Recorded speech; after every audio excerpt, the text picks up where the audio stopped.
ಇಡೀ ಬೆಂಗಳೂರೇ ಬೆಚ್ಚಿ ಬೀಳುವಂಥ ಒಂದು ದೊಡ್ಡ ಹಗರಣ, ಮತ್ತು ಬೆಂಗಳೂರು ಜನರ ತಲೆಯ ಮೇಲೆ ಕಸದ ತೊಟ್ಟಿಯನ್ನು ತುಂಬುವಂಥ ಒಂದು ದೊಡ್ಡ ಸ್ಕ್ಯಾಂಡಲ್ ಇದು.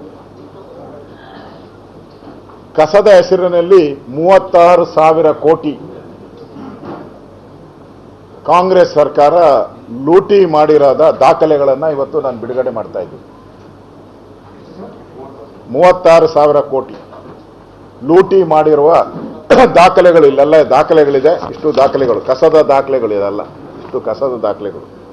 ಈ ಕಸದ ದಾಖಲೆಗಳನ್ನೆಲ್ಲ ಇವತ್ತು ನಾವು ಬಿಡುಗಡೆ ಮಾಡ್ತಾ ಇದ್ದೀವಿ.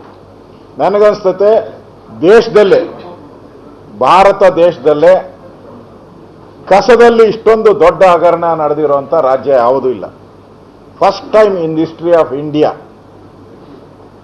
36,000 ಕೋಟಿ ಕಸದಲ್ಲಿ ಲೂಟಿ ಹೊಡೆದಿರುವಂಥ ಒಂದು ಸ್ಕ್ಯಾಂಡಲ್ ಇವತ್ತು ನಾನು ದಾಖಲೆಗಳನ್ನು ಬಿಡುಗಡೆ ಮಾಡ್ತಾ ಇದ್ದೀನಿ. ಇದು ಪ್ಯೂರ್ಲಿ ಡೆಲ್ಲಿಯ ಕಂಪನಿ. ಇದು ಈ ಟೆಂಡರ್ ಹೆಸರೇ ಹೈಕಮಾಂಡಿನ ಕಪ್ಪ ಕಾಣಿಕೆ ಟೆಂಡರ್. ಇದರಲ್ಲಿ ಹೈಕಮಾಂಡ್ ಅವರೆಲ್ಲ ಇನ್ವಾಲ್ವ್ಮೆಂಟ್ ಇದ್ದಾರೆ. ಇದರಲ್ಲಿ ಪೂರ್ತಿ ಡೆಲ್ಲಿ ಬೇಸ್ಡ್ ಕಂಪನಿ.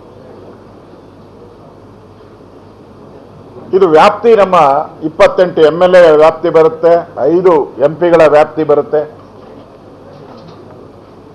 5 ಮಹಾನಗರ ಪಾಲಿಕೆಗಳು, 845 ಚದರ ಕಿಲೋಮೀಟರ್ ವ್ಯಾಪ್ತಿಯಲ್ಲಿ ಬರ್ತಕ್ಕಂಥ ಒಂದು ಹಗರಣ ಇದು. ಹಿಂದೆ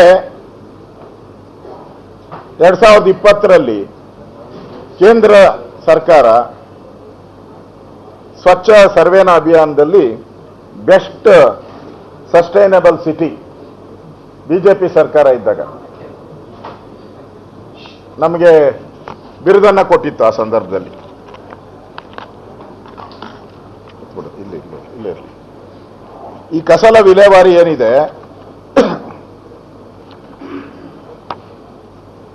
ಒಟ್ಟಾರೆ ನಮ್ದು ಈಗ ನಡೀತಾ ಇರೋ ಕಸದ ವಿಲೇವಾರಿ ಹಣ 1,344 ಕೋಟಿ ವೆಚ್ಚ ಮಾಡ್ತಾ ಇದ್ದೀವಿ ನಾವು ಪ್ರತಿ ವರ್ಷ ನಾವು ವೆಚ್ಚ. ಅದರಲ್ಲಿ ಸಂಗ್ರಹಣೆ ಮತ್ತು ಸಾಗಾಣಿಕೆಗೆ 514 ಕೋಟಿ ಮಾಡ್ತೀರಿ. ಸಂಗ್ರಹಣ ಸಾಗಾಣಿಕೆ 514 ಕೋಟಿ. ಸಂಸ್ಕರಣೆ ಮತ್ತು ವಿಲೇವಾರಿ 380 ಕೋಟಿ. ಸಂಗ್ರಹಣೆ ಮತ್ತು ಸಾಗಾಣಿಕೆಗೆ ಸಂಗ್ರಹ ಮಾಡೋದು, ಅದನ್ನು ಟ್ರಾನ್ಸ್ಪೋರ್ಟ್ ಮಾಡೋದು 514 ಕೋಟಿ. ಸಂಸ್ಕರಣೆ ಮತ್ತು ವಿಲೇವಾರಿ ಅಂದರೆ ಪ್ಲಾಂಟ್ಗಳಿದೆಯಲ್ಲ, ಬೆಂಗಳೂರು ಸುತ್ತ ಇರೋ ಪ್ಲಾಂಟ್ಗಳು, ಆ ಪ್ಲಾಂಟ್ಗಳಿಗೆ 380 ಕೋಟಿ ನಾವು ಖರ್ಚು ಮಾಡ್ತಾ ಇದ್ದೀವಿ. ಇದ್ರ ಜೊತೆ 11,000 ಪೌರ ಕಾರ್ಮಿಕರಿದ್ದಾರೆ ನಮ್ಮಲ್ಲಿ. 11,000 ಪೌರ ಕಾರ್ಮಿಕರು, ಅವ್ರಿಗೆ ಪ್ರತಿ ತಿಂಗಳು 37 ಕೋಟಿ ರೂಪಾಯಿ ಕೊಡ್ತಾ ಇದ್ದೀರಿ. ಅವ್ರಿಗೆ ವರ್ಷಕ್ಕೆ 444 ಕೋಟಿ, ಅವರಿಗೆ 4 ಕೋಟಿ ಈಗ ಸಂಬಳ ಕೊಡ್ತಾ ಇರೋದು ಅವ್ರಿಗೆಲ್ಲ.